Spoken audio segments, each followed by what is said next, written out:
I mean, Yeah. your kids are brilliant. Thank you. Oh my gosh. I agree. Thank you. Like, I learn things from your kids. Yeah. It's, it's a lot of that, like, what I realize now is, because I have more language around it, it's that entrepreneurial mindset, but it's really, like, I remember being raised by my stepdad and he was genius on the chart. We are all genius because we're made in the image of God, but his level of genius was above mine. And he taught me how to be a problem solver. He taught me how to go into technology, to learn how to code software, and to be really help to shift my mindset in a way that helped me to really be a problem solver. And that's not an industry that no you find a lot of women, right? No, because he was an engineer, so there was, he was born in the early 1900s. So in his career time frame, there weren't a lot of women in that, but because he and I were very similar, like super logical, left brain kind of people together, he was like a godsend to me, because that was so different than my birth dad. He was so different than my mom, and he was like a rescuer for me, because honestly, like, for having grown up with what we did in our household, like, right, an abusive father, and some cases because my mom, bless her heart, but she wouldn't acknowledge the abuse that was going on, so I always felt disconnected from her in that way. She was super loving, a really attentive woman, and yet there was an element of like neglect and a disconnect there because the other things were going on. But when my stepdad came into the picture, I always felt loved by my parents, ironically, but I felt love from my stepdad in a completely different way, because he just saw me for who I was, right? He didn't lump me together with the other girls. He didn't lump me together with a family name or any of that kind of stuff. He was just like, you're amazing, let me help you be the most amazing person you can be. Wow, that's where I am now. Yeah. That's where I am now in my relationship with God, because before I was just like, I'm looking for a true father figure, or I'm looking for someone to show me the love that I feel like I want, I desire. Yeah. Someone to feel, or something to fill that void.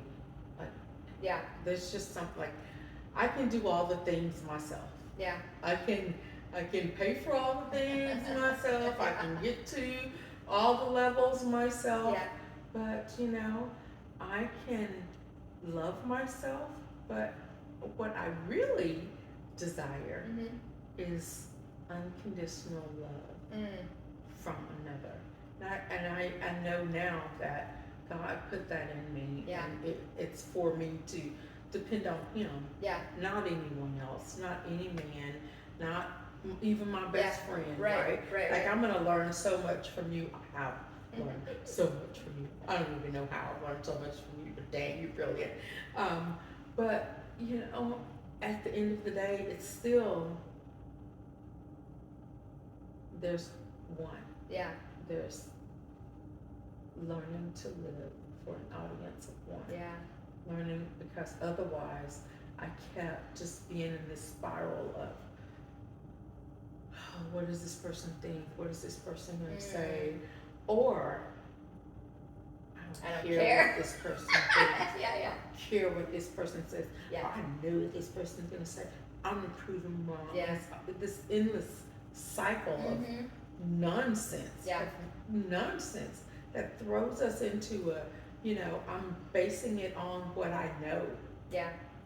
What I know to be good or bad, versus just living life. Yeah. Versus doing life, living life. Like, I even say, like, don't give me my flowers when I'm dead. Give me my flowers now. Just so happens that gifts is one of my top love languages, right? Like, give me my flowers now. Yeah. Like, I want to live life. If you see me at a football game, I'm going to be having fun. Yeah. Don't mess around and let it be the Seattle Seahawks. I might have to go over to the Broncos now that Russell Wilson switched teams, but, let me see here. but, if you see me at the football game, I'm gonna be having fun. Yeah. You see me at the basketball game, I'm gonna be having fun. Yeah. If you see me at your house, Right. I'm gonna be having fun. Yeah. If you see me at my house, I'm gonna be having fun. If you see me at church, I'm gonna be having fun. Yeah. If you see me on the street, I'm gonna be having fun. Isn't that so funny? We get such a, I don't know about you, but there's such a, like in Western culture, there's such a sense of like, I don't even know where it came from. Things like Jesus was poor, Jesus didn't have any fun, Jesus didn't want anybody else to have any fun. Yet you look at scripture, like these are, or God's like a mad dad. Like there's all these weird, funky little, like characteristics of God, and yet they have nothing, absolutely positively nothing to do with how God really is and how good he is and how much he adores and celebrates us and all that kind of stuff. Can you imagine, like, think about when Jesus said, "Get behind me, Satan," Yeah. to Peter, girl. I would have been like, excuse me, did you just call me Satan? Like, I'm quite sure I would have said that to Jesus. I don't know, I might have been smacked down or something. But I'm like, did y'all just hear him? Yeah. I know you don't think you're Jesus. Like, you know, but I can't even imagine some of the things that. But it just goes to show too, like I don't know. We put stipulations on things. Yeah. Laws. We create all of this crap that never should have been. I know. Yeah. Not in the Word. It's not for us as his kids. It's based on, man's version of what they think, their interpretation of the Word, or it's based on, all the different, you could go in a huge list on that, so. Yeah. Then we try to create parameters. We set these parameters and go, okay, because this is what's happening. We're going to create this so that we can make sure it's fair for everyone. Yeah. But really what it does is sucks the life out of people. And it doesn't allow for people to be creative. Right. And really be the person God has created them to be. Right. And we got to get to a point. I'm like this with my kids. I mean, I remember when my daughter, I'm not gonna cry. My daughter was like, "I hate you. I never want to be like you." Oh, mama. It's my firstborn. Yeah. It's my baby girl. Yeah. That's so beautiful. Yeah. Like, Sorry. and she's like, "I never want to be like you." But I was holding on and latching on so tight to her because I didn't want her to experience things that I'd experienced. I wanted something better for her, and I didn't know how to express that to her, and it came out wrong. Right. Everything I said came out wrong. Right. And then I went through a freedom class. I went through like a leadership academy, learning just, and I only went through did those things just so I was just like, it's like, I've tried everything else. Like, I do believe there's a God and he's out there, and I do believe that he's set me up for success. Now, what I call success doesn't quite look like what I think he should be giving me. But, regardless, I know that there's something. Yeah. So I'm going to keep going. I'm going to keep going. And learn to shut my mouth. Okay. Learn to shut my mouth and love my child. Love my daughter. Yeah. Right where she was. Yeah.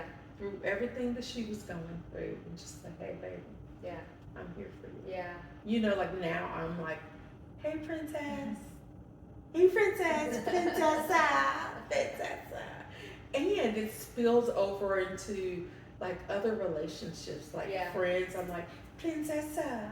Princess." Like, and it makes me view her completely different. It's like, you can do no wrong. Yeah. Aw. I mean, you know, Yes. you can do wrong. But Yeah. you know what I'm saying? Yeah. Like, I love you regardless. Yeah, that's good. Okay, any last thoughts on kind of old life and some of the things that you've walked through? Old life is old life. Don't want to live in the past. That's good. I don't want to spend a ton of time thinking about the future. I just want to live today. Yeah. God, give Yeah. me the grace for today. That's a good word. The grace for I today. love you. That's a good word. Okay, let me pause.